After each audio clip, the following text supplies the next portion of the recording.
you tell us a bit about this car behind? Yeah, the car that's behind me this morning has been involved in a fatality, unfortunately. A young lad called Matthew, for some reason, drove the morning after a night out, and he was still twice the drink drive limit.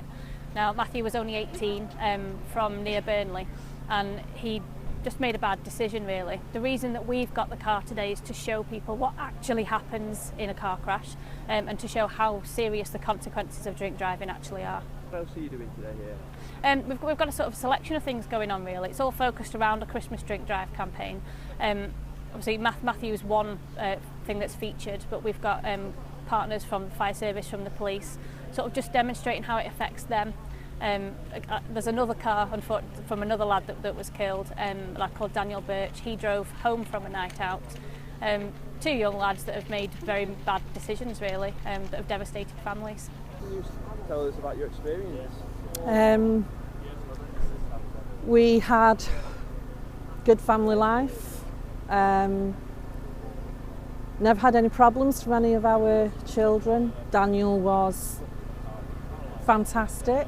He came through school really well, came through college really well, went working for the bank, really responsible lad.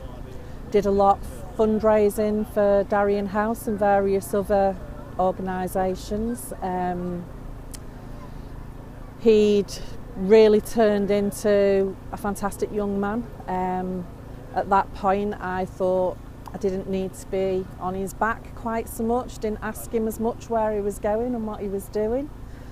And then that one fateful morning I got a knock on the door, and our lives was devastated there and then, and have been since. There's no going back, there's no putting it right, there is no moving on.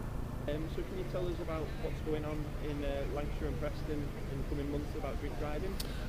Today marks the start of the annual Christmas drink drive campaign, so over the next month up to and including the 31st of December, extra activity will be taking place in relation to drink driving. But what we also want to do as part of this, it's not just all about enforcement, we want to educate drivers as well as to the dangers of drink driving.